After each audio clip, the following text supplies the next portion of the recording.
एक ऐसा अंतर्राष्ट्रीय ख्याति प्राप्त मानव जो गुरु प्रेरणा से पिछले 20 वर्षों से वानप्रस्थ जीवन जीते हुए 24 घंटे मानवता की सेवा में संलग्न है।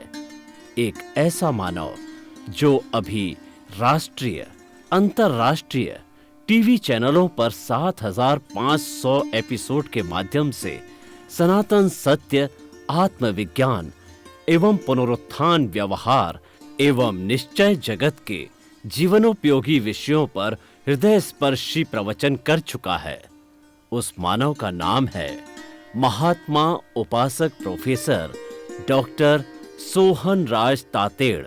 प्रोफेसर तातेड़ द्वारा योग, दर्शन, शिक्षा विषयों पर रचित पीएचडी स्तर के 250 शोध ग्रंथ भारत के 100 प्रतिष्ठित विश्वविद्यालयों में शोधार्थी पढ़ रहे हैं तथा वे सभी शोध ग्रंथ वहां की सेंट्रल लाइब्रेरियों में उपलब्ध हैं। महात्मा सोहन राज ने अभी तक हजारों स्कूलों, कॉलेजों, विश्वविद्यालयों एवं संस्थाओं में सेमिनार, वर्कशॉप, कैंप लगाकर लाखों विद्यार्थियों को योग, दर्शन, शिक्षा का प्रशिक्षण देकर उन्हें सुसंस्कारित किया। डॉक्टर तातेड़ ने भारतीय संस्कृति उत्थान के 4,000 से अधिक समसामयिक विषयों पर आर्टिकल लिखकर ऑनलाइन जर्नल, पत्रिकाओं, वेबसाइट्स पर प्रकाशित किया, जिसका उपयोग लाखों पाठक कर रहे हैं। उपासक तातेड़ के 5,000 से अधिक आज का सुविचार, आज का शुभ संदेश, आज का मंगल भावना योग आदि चिंतन websites, Twitter, blogger, Facebook, YouTube माध्यमों से लाखों लोग अपना जीवन निर्माण कर रहे हैं। मानवता के मसीहा ऐसे महामानव महात्मा सोहन राज तातेड़ के प्रोफाइल को अभी तक विश्व के 20 लाख दर्शक यूट्यूब पर, 12 लाख गूगल पर एवं लाखों दर्शक फेसबुक, ब्लॉगर, ट्विटर और इंस्टाग्राम पर देख चुके हैं।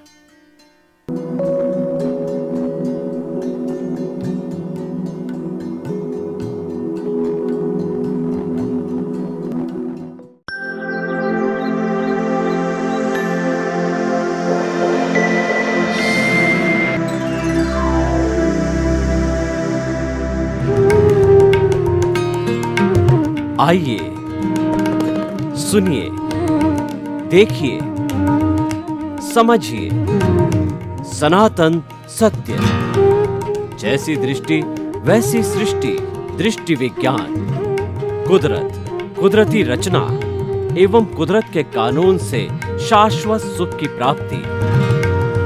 जोधपुर के परम पूज्य महात्मा उपासक प्रोफेसर डॉक्टर सोहन राज तातेड़ के निर्देशन में सनातन सत्य, जैसी दृष्टि वैसी सृष्टि, दृष्टि विज्ञान।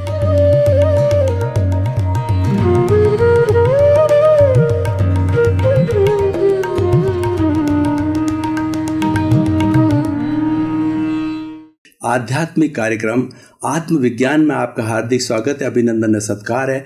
आत्मविज्ञान कार्यक्रम के तहत हम सही दृष्टि, सही सोच, राइट विजन, राइट थिंकिंग के अंतर्गत जो है आपके जीवन के गूढ़ रहस्यों के बारे में बताएंगे कि आपका जन्म कैसे हुआ और आपका मूल अस्तित्व क्या है, आप कौन हो, आप कहाँ से आए हो, कहाँ जाना है, इस जीवन का क्या लक्ष्य है और ये जीवन से फिर नया जीवन कैसे मिलता है, पुनर्जन्म कैसे मिलता है, कर्म कैसे होते हैं, कर्मों का बंधन कैसे होता है, कर्मों का छुटकारा क्या होता है। सब चीज़ों के बारे में हम खोल खोल करके अलग अलग विषय लेकर के आपको बताते हैं। तो आज हमारा जो विषय है वो व्यवहारिक जगत का विषय है। तो आज हमारा विषय बहुत ही सुंदर विषय है, आश्रम व्यवस्था। भाई और बहनों, ये आश्रम व्यवस्था बहुत पुराने समय से चल रही है। जब से हमारे वेद वगैरह लिखे गए हैं या मोहनजोदड़ो हड़प्पा की जो है खुदाई हुई है, तो हजारों हजारों साल पहले जो है इस आश्रम व्यवस्था को बनाया गया था और आश्रम व्यवस्था वो आज भी चल रही है। आश्रम व्यवस्था जो है एक जीवन जीने की पद्धति है कि किस तरीके से हम समाज के अंदर जो है समूह बना करके जिएं और ताकि हर एक की अलग अलग ड्यूटी हो, हर एक अलग अलग कार्य करे। तो ये पूरा जो आज का हमारा जो विषय है वो विषय जो है वो व्यवहार जगत का है, क्योंकि व्यवहार शुद्धि के बिना निश्चय शुद्धि नहीं होती है। और व्यवहार जगत को समझना बहुत जरूरी है, क्योंकि सारा निपटारा जो करना है हमें व्यवहार जगत का ही करना है। जो हम लेकर के आए हैं उसका भुगतान व्यवहार जगत के अंदर होगा। और जो हमारा जो अस्तित्व है वो तो ज्ञाता दृष्टा है, वो इस चक्कर के अंदर नहीं पड़ता है, वो तो जानने वाला देखने वाला देखता, उसकी तो हाजिरी है, उसकी तो साक्षी है। ये क्योंकि शरीर ने ही सारा अर्जन किया है, ये विसर्जन उसको ही करना पड़ेगा।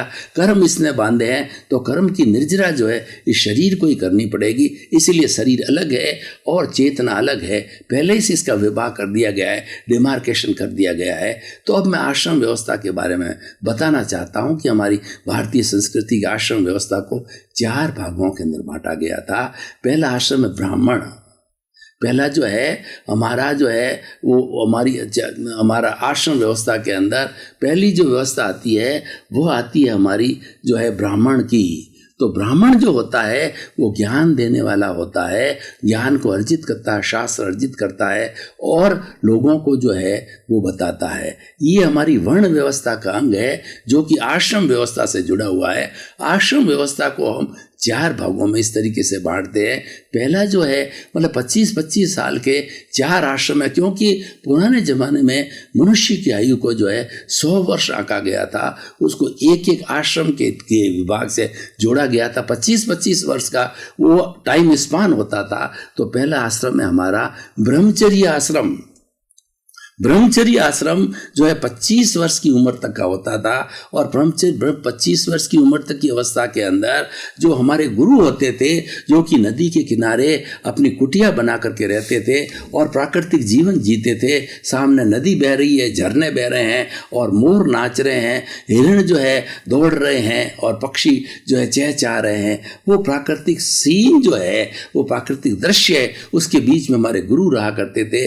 जैसे कि बड़े बड़े वाल्मीकि है, वशिष्ठ गुरु है और तुलसीदास जी है वगैरह। ये सब आश्रम व्यवस्था के हिसाब से जो है वो हमारे जो है वो हमारे वो नदी के किनारे जो है वो अपने अपने अलग आश्रमों के अंदर रहा करते थे। तो पहला जो है पहले आश्रम है, पहले में 25 साल की उम्र के अंदर हमारा जो मैंने पहले बताया कि ब्राह्मण, क्षत्रिय, वैश्य और शूद्र 4 तरह के वर्ण होते थे। ये वर्ण व्यवस्था है। तो चारों ही वर्ण व्यवस्था के लिए अलग अलग शिक्षा होती थी और अलग अलग तरीके से पढ़ाने वाला गुरु तो वही होता था या उसके सहपाठी होते थे, इनको शिक्षा अलग अलग दी जाती थी। जैसे ब्राह्मण होता था, उनको ज्ञान के बारे में, वेदों के बारे के अंदर, अध्यात्म के बारे में बताया जाता है ताकि कि वो लोगों को पढ़ा सके और ज्ञान दे सके। और जो दूसरा जो क्षत्रिय है, क्षत्रियों को शस्त्र विद्या सिखाई जाती थी कि तीर है वगैरह, चलाना है, तलवार है, भाला है वगैरह। उन समय में पिस्तौलें नहीं हुआ करती थी। मतलब जितना भी जो है क्षत्रिय का काम होता है, शस्त्रों को चलाना, वो अपने देश के भीतर की रक्षा करना और उसके साथ साथ के अंदर जो हमारी टेरिटोरीज है, हमारी सीमा है, उसकी रक्षा करना, ये सारा क्षत्रिय का जो है वो हुआ करता। तो उसको अलग शिक्षा दी जाती थी। तो ब्राह्मण, क्षत्रिय। तीसरा वैश्य होता था, वो वस्तु विनिमय करता था, हिसाब किताब रखता था, वो खेती बाड़ी करता था, उसको इस तरीके की शिक्षा दी जाती थी। चौथा शूद्र था, वो सेवा करता था। तो ये चारों वर्ण को उनको अलग तरह की जो अपने अपने हिसाब से, ताकि कि उस शिक्षा को प्राप्त करके 25 साल की उम्र की संपन्नता के बाद के अंदर वह व्यक्ति जब समाज में जाता था तो जीविकोपार्जन कर सके और साथ में लोगों की सेवा कर सके। क्योंकि जब व्यक्ति को ज्ञान नहीं होता है तब तक वो किस तरीके से जो है जीविकोपार्जन कर सकता है या लोगों को बता सकता है। तो ये ब्रह्मचर्य आश्रम का अर्थ होता है कि 25 वर्ष की उम्र के अंदर एक विद्यार्थी को ब्रह्मचारी रूप में रह करके और पूर्ण शिक्षा को लेनी होती थी। और शिक्षा भी तो ही उसके जो है वर्ण के अनुसार होती थी ताकि वो आगे जा करके समाज को सेवा दे सके। और उसके बाद में दूसरा आता है गृहस्थ आश्रम।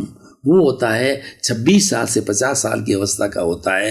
ये एक वे ऑफ द लिविंग है, ये हमारा जीवन व्यतीत करने का सिस्टम है और वो सिस्टम बाकायदा टाइम के अनुसार डिज़ाइन किया गया हमारी आश्रम व्यवस्था को और 25-25 साल के भागों के अंदर बांटा गया है। 50 वर्ष की उम्र तक व्यक्ति जो है वो अपनी शादी करता है, क्योंकि हमारी भारतीय संस्कृति के अंदर एक शादी अलाउड है। अलाउड इसलिए है कि शरीर की आवश्यकता है। अगर इसको अलाउ नहीं किया जाए, कोई सिस्टम नहीं बनाया जाए शादी ब्याह का, तो व्यक्ति जो अनैतिक कार्य करेगा वो समाज को दूषित करेगा और समाज के अंदर अराजकता फैलेगी, अनैतिकता फैलेगी। इसीलिए शादी की व्यवस्था और विवाह की व्यवस्था बनाएगी 50 वर्ष की उम्र के अंदर। कोई भी जो व्यक्ति अपना ब्याह शादी करके अपने बाल बच्चे होना, उनको पढ़ाना लिखाना, पैरों पर खड़ा करना, 50 वर्ष की उम्र तक व्यक्ति जो है संसारिक जिम्मेवारियों से जो है दूर हो जाना चाहिए, पूर्ण हो जाना चाहिए। उसके बाद में तीसरा आता है 51 साल से 75 साल की उम्र का होता है,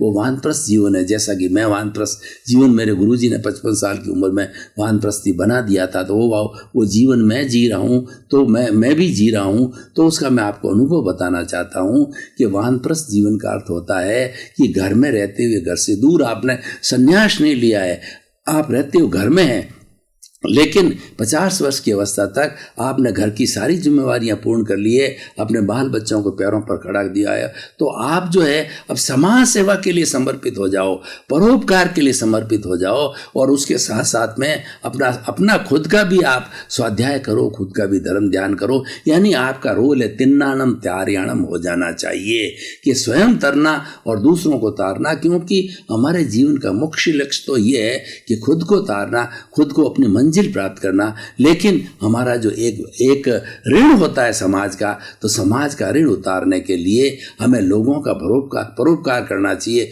लोगों की सेवा करनी चाहिए और जो कुछ भी विद्या हमारे पास में, जो हुनर हमारे पास में, जो अनुभव हमारे पास में है, वो लोगों को बांटना चाहिए। तो ये सारा कार्य होता है वानप्रस्थ जीवन में होता है। वानप्रस्थ जीवन के अंदर व्यक्ति के पास में काफ़ी समय होता है, क्योंकि वो अपने गृहस्थ से बिल्कुल मुक्त होता है, तो वो बहुत बड़ी सेवा कर सकता है और उसके अंदर वो लोगों को बुला सकता है, सत्संग कर सकता है। पढ़ा लिखा व्यक्ति दूसरों को पढ़ा सकता है, अगर डॉक्टर है तो लोगों की फ्री सेवा कर सकता है, और अगर मान लो इंजीनियर है तो लोगों को सही राय दे सकता है, उनकी मदद कर सकता है, सीए तो अकाउंट्स की बात कर सकता है।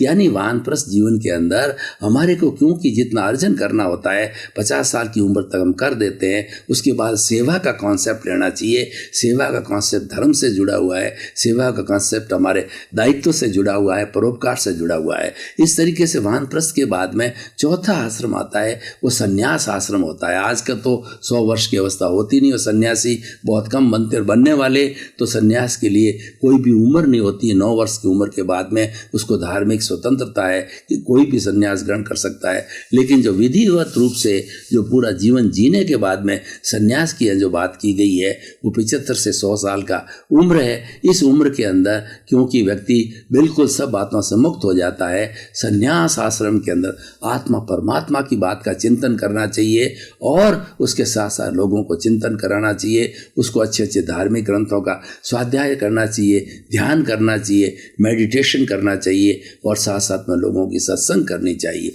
ये जो सन्यास आश्रम है वो जीवन का निचोड़ है और वो हमारी मंजिल तक पहुंचने का एक जरिया है, और उसकी प्राप्ति के बाद के अंदर हम अपने भीतरी जगत के अंदर चले जाते हैं, हम विदेह हो जाते हैं, हम ज्ञान ले लेते हैं और ज्ञान लेने के बाद के अंदर हमारे नए कर्मों का बंधन नहीं होता है और पूर्व में जो कर्म जो है जन्म जन्मांतर से हम साथ में लेकर आते हैं वो बर्फ की शिला की तरह पिघलते रहते हैं। हम भेद विज्ञान कर देते हैं, अकर्ता भाव हो जाते हैं, हम ज्ञाता दृष्टा पोजीशन में रहते हैं और उसके साथ में हम अपने आप को एक निमित्त समझते हैं, एक संयोग समझते हैं, लेकिन कार्य जो करता है वो व्यवस्थित शक्ति होती है जो इन 5 आज्ञाओं का हम नियमों का पालन करके और अपने संन्यास आश्रम को बहुत सुंदर ढंग से जो है चला सकते हैं। और इसके अंदर बहुत बड़ा स्कोप होता है कि लोगों को हम ज़्यादा से ज़्यादा सिखा सकते हैं, बता सकते हैं, क्योंकि इस अवस्था तक पहुँचते पहुँचते चिंतन करते करते हमारे भीतर एक बहुत बड़ा अनुभव आ जाता है। अनुभव अपने आप में खजाना है और अनुभव ही वास्तव के अंदर मोक्ष होता है। धीरे धीरे जब अनुभव की की पराकाष्ठा होती है, तभी वही केवल ज्ञान होता है। केवल ज्ञान बाहर से नहीं आता है।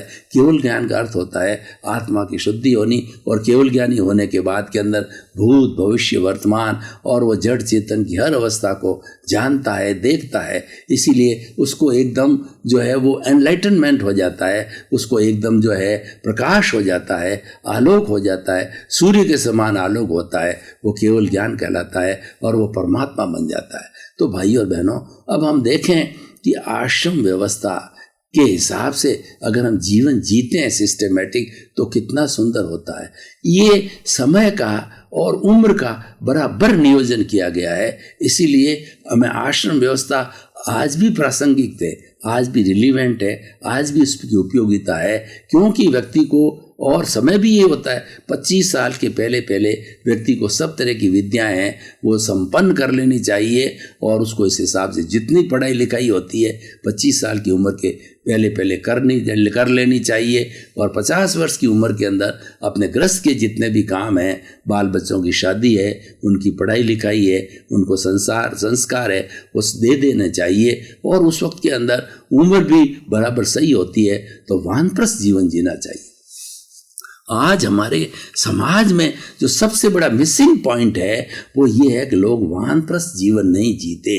वो लोग तो जीव संन्यास आश्रम की तो बात ही अलग है, कोई जाता ही नहीं उस तरफ, लेकिन वो जो गृहस्थ जीवन के अंदर गृहस्थ के अंदर लुब्ध रहते हैं, गृहस्थ के साथ में मैं और मेरा के अंदर खोए रहते हैं, मेरा धन, मेरा परिवार, मेरी दौलत, मेरे बाल, मेरे बच्चे, मतलब इतना उनके अंदर मोह की भावना होती है। जहाँ मोह होता है वो राग द्वेष होता है। मोह ऐसा नहीं होता है कि मोह हो राग द्वेष ना हो, क्योंकि मोह का नाम ही राग द्वेष है, वो मोह का ही संसार है। इसीलिए और जहाँ राग द्वेष है वही दुख का कारण है, राग द्वेष ही कर्म बंधन का कारण होता है।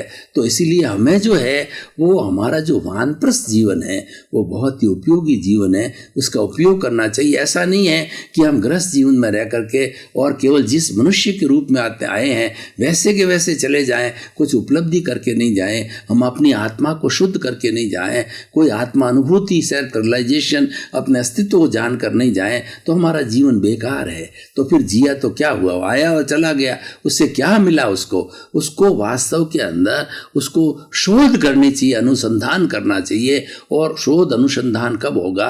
व्यक्ति धर्म के जगत के अंदर जाएगा, वो धार्मिक क्रिया करेगा, तो धीरे धीरे उसको कई तरह के नए सूत्र मिलेंगे, आत्मा का अनुभव मिलेगा, जो कि सबसे बड़ा अनुभव होता है। तो इस एपिसोड के माध्यम में हम आपको बताना चाहते हैं कि हमारी जो आश्रम व्यवस्था है ये व्यवहार जगत की बात है, लेकिन इस व्यवहार जगत से जो जुड़ा हुआ है वो हमारा निश्चित जगत भी है, क्योंकि ये हमारा जो संन्यास आश्रम है वो निश्चय जगत का है। और काफी हद तक जो है हमारा जो है ये वानप्रस्थ आश्रम भी जो निश्चय जगत का है।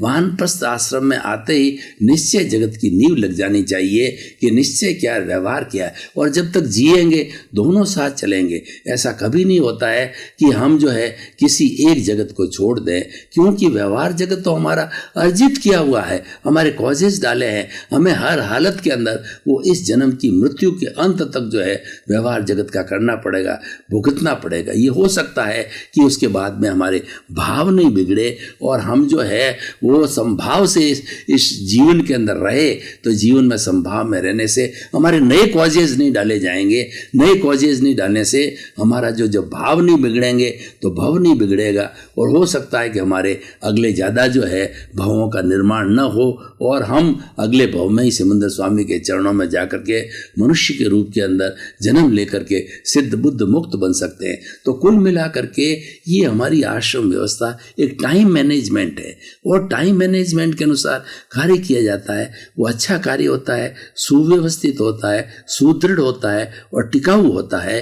तो आज का ये हमारा एपिसोड है, ये आत्मविज्ञान से जुड़ा हुआ है, क्योंकि आत्मविज्ञान को प्राप्त करने के लिए समय चाहिए, आत्मविज्ञान को प्राप्त करने के लिए एकाग्रता चाहिए, ध्यान चाहिए, और अपनी सोच को डेवलप करने के लिए, अपनी दृष्टि को जो है वो पॉजिटिव थिंकिंग करने के लिए, और उसके बाद के अंदर जो हमारा जो गलत धारणा है उसको अच्छी धारणा में बदलने के लिए, रॉन्ग बिलीफ को राइट बिलीफ के अंदर बदलने के लिए लिए हमें समय चाहिए, एकांत चाहिए। तो उस एकांत के अंदर जो हमारी पिछली 2 आश्रम व्यवस्थाएं हैं वो पूर्ण एकांत की व्यवस्था है, तो हम इसका उपयोग करें, उसके अंदर एंट्री लें और जरूर एंट्री लेनी चाहिए। व्यक्ति को जीवन भर ग्रस्त में और धन में और दौलत के अंदर लुब्ध नहीं होना चाहिए। और हमारे शास्त्रों में भी बहुत क्लियर कट बात बताई गई है। मैं आपको उदाहरण देकर के क्लियर करना चाहता हूँ। एक कबूतरी होती है, वो अंडा देती है। अंडा देने के बाद के अंदर जब अंडा फूटता है उसमें से चूजा निकलता है। चूजे के ऊपर वो बैठती है और बैठ करके चूजे को सर्दी से, गर्मी से और उसके नीड में रखती है और नीड में रख करके और सर्दी से, गर्मी से सबका बचाव करती है। उसको दाना ला करके देती है और जब चूजा बड़ा हो जाता है तो कबूतरी उसको उड़ाने का प्रयास करती है। वो चूजा गिरता है और फिर उड़ता है गिरता है। इस तरीके से धीरे धीरे जब वो कबूतर भी जवान अवस्था में आ जाता है और उड़ने के लिए परफेक्ट हो जाता है, यानी अपने पैरों पर खड़ा हो जाता है, तो उसके बाद के अंदर शास्त्रकार कहते हैं वो कबूतरी अपना पुत्र जो कबूतर है जो उड़ गया उसे जीवन में कभी मिलती है कि नहीं मिलती कहा नहीं जा सकता। यानी उसको पैरों पे खड़ा करने उसका दायित्व है, उसने दायित्व पूरा कर लिया, मुक्त हो गई। तो इसीलिए हमारी भी आश्रम व्यवस्था का अगर कोई भी निष्कर्ष का पॉइंट है वो पॉइंट ये है कि जब आपकी संतान सुसंस्कारी होकर ब्याह शादी होकर अपने पैरों पर खड़ी हो जाती है तो आप अपनी सारी लायबिलिटी से मुक्त हो जाते हो। व्यवहार जगत का, समाज का कोई व्यक्ति जो है आपको उपालंब नहीं दे सकता, क्योंकि आपने अपने काम सब संपन्न कर दिए। उस अवस्था के अंदर आप अपना सारा काम काज है अपने परिवार को, अपने बच्चों को बांट करके और आपको जो है वो जो वानप्रस्थ आश्रम के अंदर जाना चाहिए और धीरे धीरे संन्यास आश्रम की ओर बढ़ता जाइए। तो मैं कहना चाहता हूँ कि जो हमारा वानप्रस्थ और ये संन्यास आश्रम है, ये सेल्फ रियलाइजेशन की बहुत सुंदर अवस्था है, ये हर एक को धारण करना चाहिए। और हर व्यक्ति अगर इस सिस्टम से, इस पद्धति से कार्य करता है, टाइम मैनेजमेंट करता है, तो उसका बहुत सा समय खुद के विकास के लिए, आत्मचिंतन के लिए, आत्मशुद्धि के लिए, सेल्फ रियलाइजेशन के लिए और आत्मनिरीक्षण के लिए, आत्म परीक्षण के लिए उसको खूब टाइम मिल जाता है। इसका उपयोग करना चाहिए। क्यों कि हमारा जो जीवन जो मिला है मात्र जो है वो भोग विलास के लिए नहीं मिला है। हमारी भारतीय संस्कृति ने प्रारंभ से ही, फाउंडेशन से ही जो है 2 बातों को अलग किया कि इंद्रिय सुख अलग है और आत्म सुख अलग है। यानी मनोरंजन तो मन से होता है, आत्मरंजन, मनोरंजन और आत्मरंजन है, उन दोनों को साथ में समाहित किया गया है और दोनों को समाहित करके होलिस्टिक बनाया गया है। व्यवहार जगत और निश्चय जगत, हम दोनों हम एक तरफी बात नहीं करते हैं, हम तो दोनों को मिला करके बात करते हैं, दोनों की ब्लेंडिंग करके बात करते हैं, तभी हमारी चीज़ होलिस्टिक होती है, सर्वांगीण होती है। इसलिए भारतीय संस्कृति की जो सिस्टम है, जो पद्धति है जीवन जीने की, वो सर्वांगीण पद्धति है। हमारी जो वेस्टर्न स्टाइल है वहां पर केवल जो है एक ही बात पर विशेष ध्यान दिया जाता है कि ईट, ड्रिंक एंड बी मैरी। वहाँ शरीर की अवस्था तक की है, वो आत्मा के बारे में बहुत थोड़ी बात कहते हैं, कॉन्शियसनेस कहते हैं, चेतना कहते हैं। लेकिन हमारे भारतीय संस्कृति में धर्मों के अंदर जो आत्मा की जो विशाल व्याख्या की गई है, वो आत्मा के लिए सारे धार्मिक ग्रंथ भरे पड़े हैं। उन धार्मिक ग्रंथों के सेंटर के अंदर आत्मा है, क्योंकि आत्मा एक विषय ऐसा है जो अनंत ज्ञान वाला है, अनंत दर्शन वाला है, अनंत शक्ति वाला है और अनंत सुख का धाम है। उसकी प्रेजेंस है तो सब कुछ है, वो नहीं है तो कुछ नहीं है। हमें इस बात को समझना चाहिए कि जिस प्रेजेंस के अंदर इतना बड़ा काम होता है तो वो कितनी शक्तिशाली चीज है। पर हम अपने आप को नहीं पहचानते, हम दुनिया को बहुत पहचानते हैं, हम दुनिया को अपनी गज से दुनिया को नापते हैं और दुनिया की गज से अपने को नापते हैं। हम उल्टा करते हैं। हमें पहले अपने आप को समझना चाहिए। हमारे भीतर जो शक्तियां भरी पड़ी है, जो सुषुप्त शक्तियां हैं, उनको जागृत करना चाहिए। उनको जागृत करने का सबसे अच्छा साधन है ज्ञान। जब व्यक्ति ज्ञानी पुरुष से ज्ञान ले लेता है तो अपने आप सुषुप्त जो है हमारी शक्तियां हैं उसको जागृत करती है और हमें एक अच्छा इंसान बनाती है, आध्यात्मिक इंसान बनाती है। तो भाई और बहनों, हम निष्कर्ष की भाषा में ये कहना चाहते हैं कि जो आज हमने आश्रम व्यवस्था का विषय लिया है, ये हालांकि विषय व्यवहारिक जगत का है, लेकिन इसमें दोनों पक्ष है। पहला और दूसरा आश्रम है वह जो हमारा हमारा व्यवहार जगत है, और तीसरा और चौथा आश्रम है वो हमारा निश्चय जगत है। दोनों का हम संतुलन करके जिएं और उस अवस्था को, चारों अवस्था को हम जिएं। हम मात्र, व्यक्ति क्या कर रहा है आजकल, मात्र 2 अवस्था को जीता है। उससे हम आज हमारे समाज में इतनी बुराइयां हो गई है, आतंकवाद हो गया है, आज हमारा रेप, भ्रष्टाचार, असंवेदनशीलता है, भाई भाई का भूखा है और व्यक्ति व्यक्ति का भूखा है। कोई भी कितना बड़ा जो है आजकल जो शोषण किया जा रहा है, आजकल कितनी घरेलू हिंसा है, परिवार में हिंसा है, चारों तरफ हिंसा। और सबसे बड़ी बात है, आदमी की टॉलरेंस पावर कितनी गिर गई है। कोई किसी को सहन करने को तैयार नहीं है, कोई किसी के साथ रहने को तैयार नहीं है। तो शांतिपूर्ण सहअस्तित्व की जो हमारे इस नेचर की नीति है, वह नीति फेल हो रही है। नेचर तो ये कह रही है सबको शांतिपूर्ण सहअस्तित्व से मिलना चाहिए, क्योंकि सबके जो भरण पोषण की पूरी व्यवस्था है, कामकाज की पूरी व्यवस्था है, उसका उपयोग किया जाना चाहिए। तो मैं बात ये कहना चाह रहा था कि आश्रम व्यवस्था को जीवन में अडॉप्ट करो, अडॉप्ट करके व्यवहार और निश्चय को, हमारे लौकिक जगत को और पारलौकिक लौकिक जगत का, दोनों का सामंजस्य करो। जब सामंजस्य होता है तब चीज़ अच्छी बनती है, क्योंकि अगर हम एक चीज़ पर ध्यान देते हैं तो एकांगी हो जाती है। और सब भाई और बहनों, आपका बहुत बहुत धन्यवाद। आप आत्मविज्ञान को देखते रहिए, आप आत्मविज्ञान की आत्मा हैं, आप देख रहे हो, आपको कितना आनंद आ रहा। हमको बराबर फीडबैक मिल रहा है कि आत्मविज्ञान के माध्यम से जो है आपको बहुत नए नए सूत्र मिल रहे हैं और आपके जीवन का कल्याण हो रहा है। आपके जीवन की रॉन्ग बिलीफ समाप्त होकर के राइट बिलीफ में बढ़ गई है और धीरे धीरे आप आत्म अनुभूति की ओर बढ़ रहे हो। आप देखते रहिए और बहुत से नए नए विषय आएंगे जिसमें आपकी समझ खुली हो जाएगी, और जब समझ खुली हो जाती है तो हमारा विकास प्रारंभ हो जाता है। इसी क्रम में आपका जीवन आनंदमय हो, मंगलमय हो, सुखमय हो, शांतिमय हो, आपके प्रति मंगल भाव।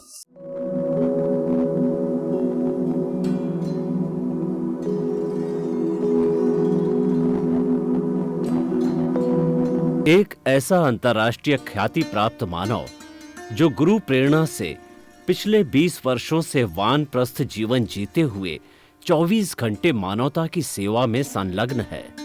एक ऐसा मानव जो अभी राष्ट्रीय, अंतर्राष्ट्रीय टीवी चैनलों पर 7,500 एपिसोड के माध्यम से सनातन सत्य, आत्मविज्ञान एवं पुनरुत्थान, व्यवहार एवं निश्चय जगत के जीवनोपयोगी विषयों पर हृदय स्पर्शी प्रवचन कर चुका है। उस मानव का नाम है महात्मा उपासक प्रोफेसर डॉक्टर सोहन राज तातेड़।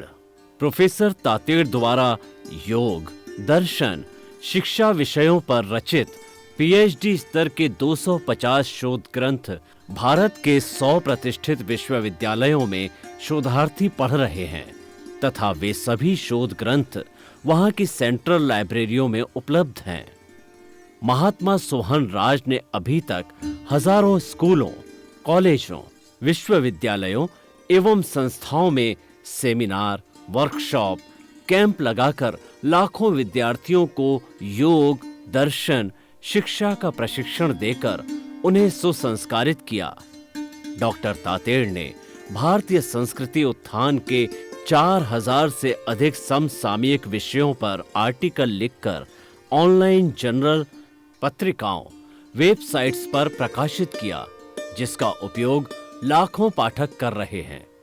उपासक तातेड़ के 5000 से अधिक आज का सुविचार, आज का शुभ संदेश, आज का मंगल भावना योग आदि चिंतन websites, Twitter, blogger, Facebook, YouTube माध्यमों से लाखों लोग अपना जीवन निर्माण कर रहे हैं।